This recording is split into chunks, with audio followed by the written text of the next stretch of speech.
السلام علیکم Urdu horror story میں خوش آمدید۔ اگر آپ کے ساتھ کوئی پراسرار واقعہ پیش آیا ہو تو آپ اسکرین پر دیے گئے واٹس ایپ نمبر میں اپنا واقعہ بذریعہ ای میل یا وائس نوٹ کے ذریعے بھیج سکتے ہیں۔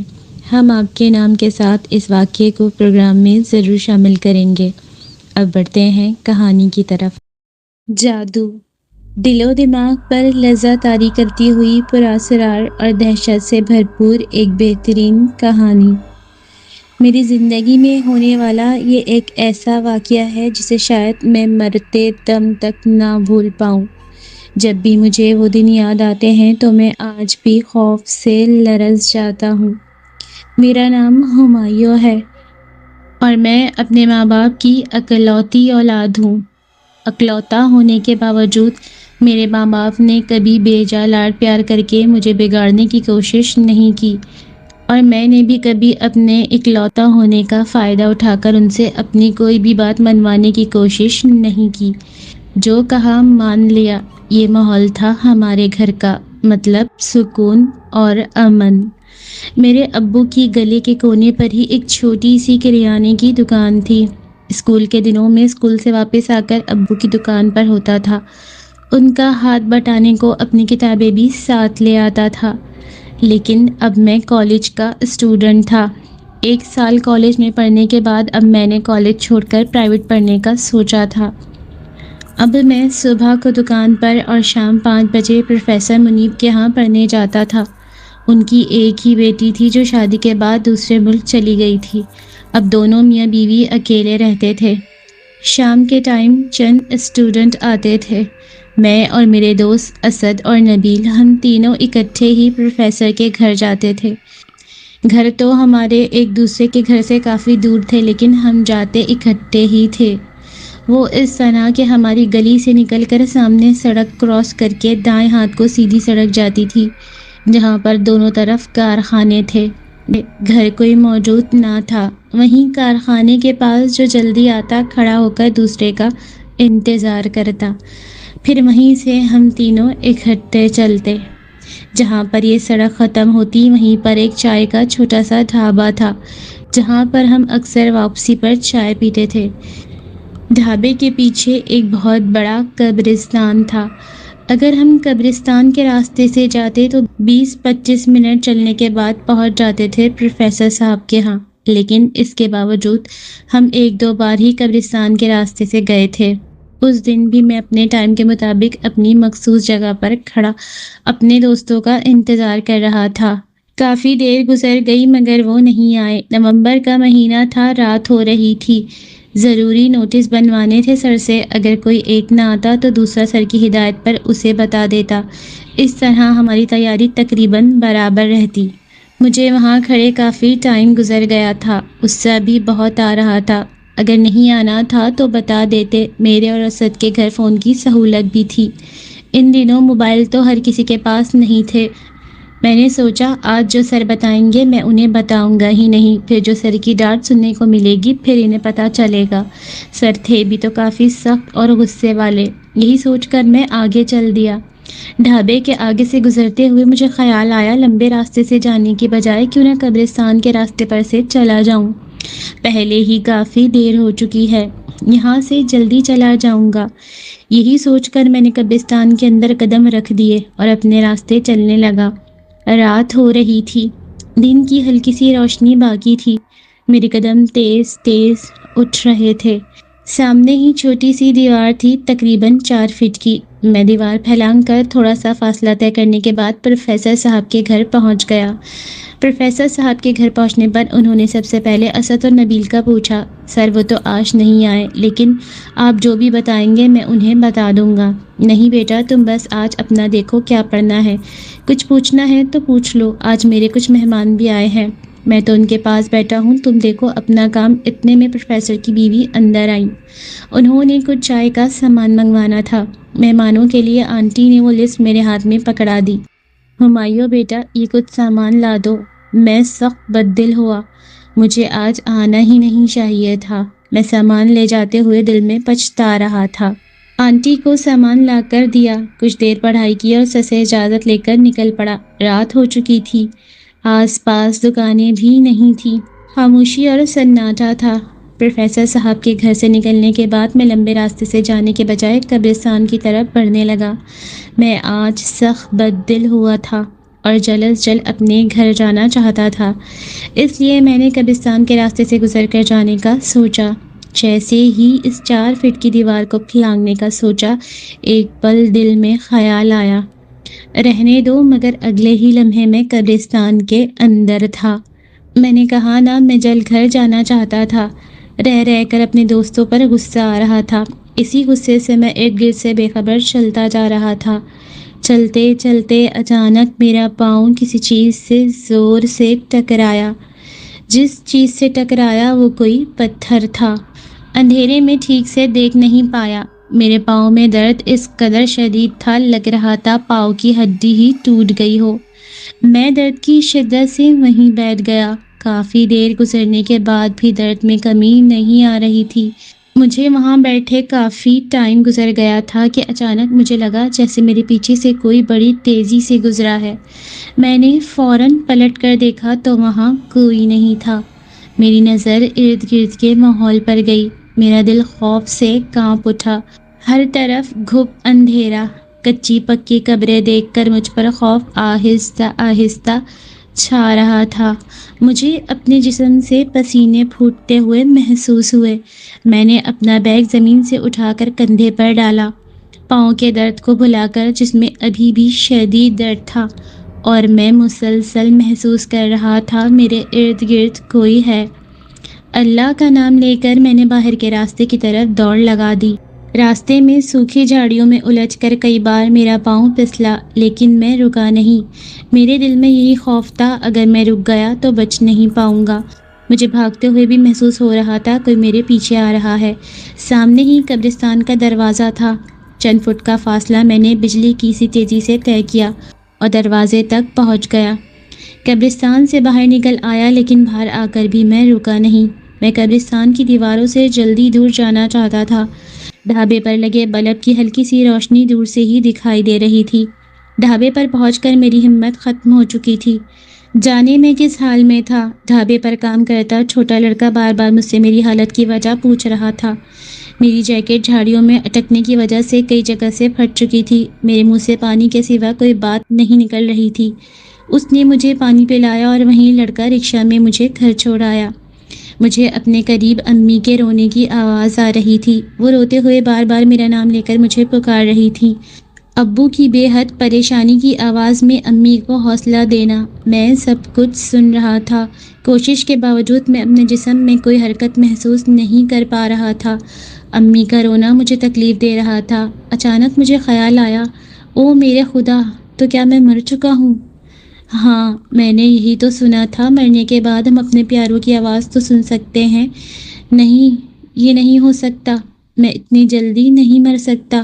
مجھے تو ابھی بہت سا پڑھنا ہے، امی ابو کے خوابوں کو پورا کرنا ہے۔ یا اللہ، میری جدائی تو میرے ماں باپ سہ نہیں پائیں گے۔ اس قدر بے بسی پر میری آنکھوں سے آنسو بہنے لگے۔ مجھے اپنی آنکھوں سے گرم پانی نکلتا ہوا محسوس ہو رہا تھا۔ اچانک مجھے ایسا لگا جیسے کوئی سانپ جیسی چیز میرے پیروں کو اپنی لپیٹ میں لے رہی ہے۔ آہستہ آہستہ اس چیز نے مجھے اپنی لپیٹ میں مکمل لے لیا، اتنا زیادہ کہ مجھے اپنے سینے پر بہت بوجھ محسوس ہوا اور سانس رکنے لگا۔ میرے منہ سے سسکیوں کی آواز نکلنا شروع ہو گئی۔ مجھے امی کی آواز اور زیادہ قریب سے سنائی دی۔ وہ مجھ سے بات کر رہی تھیں، بار بار یہی کہہ رہی تھی، ہمایوں بیٹا آنکھیں کھولو، تمہیں کیا ہو گیا ہے؟ مشکل سے میرے منہ سے امی کا لفظ نکلا اور پھر میں نے اپنی آنکھوں کو آہستہ آہستہ کھولنا شروع کیا۔ ہر چیز دھندلی دکھائی دے رہی تھی۔ آنکھیں کھولنے سے آنکھوں میں ٹھہرا پانی بہہ گیا اور پھر مجھے اپنے پاس بیٹھی امی کا چہرہ صاف دکھائی دیا۔ میں نے جیسے ہی امی کو دیکھا وہ خوشی سے مسکرانے لگیں، کبھی میرے ماتھے پر پیار کرتیں، کبھی میرے بالوں کو سنوارتیں۔ میں کچھ بول تو نہیں پایا، لیکن اتنا یقین ہو گیا میں ابھی زندہ ہوں۔ اتنی تکلیف کے باوجود مجھے اپنے دل میں سکون محسوس ہوا۔ میں نے دل ہی دل میں اللہ کا شکر ادا کیا۔ مجھے بھی جینا ہے، اپنے ماں باپ کے لیے ہمت کرنی ہے، مگر مجھے سمجھ نہیں آ رہا تھا مجھے ہوا کیا ہے، میرا جسم حرکت کیوں نہیں کر رہا۔ میں اس وقت گھر کے پاس ہی ایک چھوٹے سے ہسپتال میں تھا۔ پھر میں نے ڈاکٹر کو اپنے پاس آتے دیکھا۔ وہ امی کو بتا رہا تھا کہ یہ میں نے کچھ دوائیاں لکھ دی ہیں، اگر ان سے فرق نہ پڑے تو آپ اسے کسی بڑے اسپتال لے جائیں۔ اگلے دن میں گھر آ چکا تھا، اپنے بستر پر لیٹا تھا۔ جب ابو اندر آئے، ابو بہت کمزور اور نڈھال لگ رہے تھے۔ انہوں نے ایک پانی کی بوتل امی کو دی اور کہا، یہ پانی دم والا ہے، امام صاحب سے لایا ہوں۔ انہوں نے کہا ہے کچھ پانی پلا دیں اور کچھ ہلکا ہلکا پورے جسم پر چھڑک دیں۔ امی نے ایسا ہی کیا۔ میں جو پتھر کا بت بنا بیٹھا تھا، اچانک مجھے یوں لگا جیسے میرے جسم کو آگ نے لپیٹ میں لے لیا ہو۔ مجھے صاف محسوس ہو رہا تھا میرے کپڑوں کو آگ لگ گئی ہے، جو میرا جسم بھی جلا رہی ہے۔ اچانک اٹھ بیٹھا اور زور زور سے چلانا شروع کر دیا۔ مجھ سے یہ جلن برداشت نہیں ہو رہی تھی۔ میں روتے ہوئے یہی کہہ رہا تھا کہ مجھ سے یہ جلن برداشت نہیں ہو رہی ہے، مجھے اس تکلیف سے بچا لیں۔ امی ابو دونوں مجھے سنبھال رہے تھے اور میں تکلیف سے چلا رہا تھا۔ 15-20 منٹ اسی طرح تڑپنے کے بعد جلن میں کمی آ گئی تھی، جسم سے بوجھ بھی لگ رہا تھا، کچھ ہلکا ہو گیا ہے۔ میں کسی چھوٹے بچے کی طرح ماں سے لپٹ کر رو رہا تھا۔ ابو میری حالت پر غور کر رہے تھے۔ وہ امی سے کہہ رہے تھے کیوں نہ امام صاحب کو گھر بلا لیں۔ کچھ دیر بعد امام صاحب ابو کے ساتھ گھر پر موجود تھے۔ وہ میرے پاس بیٹھے قرآن آیات کا ورد کر رہے تھے۔ مجھے اپنے جسم میں عجیب بے چینی محسوس ہو رہی تھی، جی چاہ رہا تھا یہاں سے بھاگ جاؤں۔ امام صاحب میری حالت پر غور کر رہے تھے۔ میری آنکھیں سرخ انگارہ ہو رہی تھیں۔ سردی ہونے کے باوجود میں مکمل پسینے میں نہایا ہوا تھا۔ آنکھوں سے مسلسل پانی بہہ رہا تھا۔ امام صاحب نے پڑھنا چھوڑ دیا۔ وہ میری حالت سے پریشان ہو گئے تھے۔ وہ ابو سے مخاطب ہوئے، صدیق صاحب میں معذرت چاہتا ہوں، یہ کام میرے بس کا نہیں ہے۔ آپ کے بیٹے کی حالت ٹھیک نہیں ہے، اس وقت بہت سی شیطانی طاقتوں نے اسے گھیر رکھا ہے۔ امام صاحب یہ آپ کیا کہہ رہے ہیں؟ پھر ہم اب کیا کریں؟ صدیق صاحب آپ پریشان مت ہوں، میں اپنے پیر صاحب کو آپ کے مسئلے کے بارے میں بتاتا ہوں، وہ آپ کی مدد ضرور کریں گے۔ وہ کوئٹہ سے کچھ دنوں کے لیے یہاں تشریف لائے ہوئے ہیں۔ رات 9 بجے پیر صاحب ہمارے گھر موجود تھے۔ انہوں نے آتے ہی ایک کالے رنگ کی ڈوری میرے گلے میں باندھ دی، دونوں بازوؤں پر بھی باندھ دی اور میرے سر پر ہاتھ رکھ کے مسلسل کچھ پڑھتے رہے۔ مجھے اپنے جسم میں پھر سے بے چینی محسوس ہو رہی تھی، لیکن اب میں بت بنا نہیں لیٹا تھا، اپنے ہاتھوں اور پیروں کو حرکت دے رہا تھا۔ آہستہ آہستہ میں اپنے پاؤں کو اتنی تیزی سے ہلانے لگا کہ پیر صاحب نے ابو کو اشارہ کیا۔ انہوں نے جلدی سے میرے پیروں کو اور امام صاحب نے میرے ہاتھوں کو مضبوطی سے پکڑ لیا۔ امی ایک کونے میں کھڑی مسلسل رو رہی تھیں۔ آہستہ آہستہ مجھے اپنا جسم ڈھیلا پڑتا محسوس ہوا۔ ہاتھ پاؤں سن ہو گئے تھے، لیکن آنکھیں مسلسل پیر صاحب پر لگی ہوئی تھیں، جو اپنا ہاتھ میرے سر پر رکھ کر بیٹھے تھے، باری باری مجھ پر جھک کر دم کر رہے تھے۔ انہوں نے اشارے سے امی کو پانی لانے کا کہا۔ پانی پر دم کر کے کچھ پانی میرے چہرے اور جسم پر چھڑک دیا اور کچھ اپنے ہاتھوں سے مجھے پلانے لگے۔ میرا جسم جو کہ کئی دنوں سے انگارے کی طرح جل رہا تھا، مجھے تھوڑا سا سکون محسوس ہوا اور وہ اب مجھ سے پوچھ رہے تھے، بیٹا کیا تمہارے ساتھ کوئی حادثہ ہوا؟ مجھ سے ٹھیک طرح سے بولا تو نہیں جا رہا تھا، مگر میں نے ٹوٹے پھوٹے لفظوں میں اس دن کا واقعہ بتا دیا۔ میری اس حالت کو آج 4 دن ہو گئے تھے۔ پیر صاحب ابو سے کہہ رہے تھے کہ آپ کل اپنے بیٹے کو مسجد لے آئیے گا، میں اس کا علاج وہیں کروں گا۔ آتے ہوئے 7 گز سفید کپڑا، 7 گز کالی ڈوری اور جتنا آپ کے بیٹے کا وزن ہے اتنا ہی گوشت بھی لانا ہے۔ اب مجھے اجازت دیں۔ جب سے میری طبیعت خراب تھی، اسد اور نبیل روز مجھ سے ملنے آتے تھے۔ ڈوری اور سفید کپڑا تو ابو لے آئے تھے، گوشت لانے کی ذمہ داری ان دونوں کی تھی۔ جب میرا وزن کیا گیا تو میری حیرت کی انتہا نہ رہی۔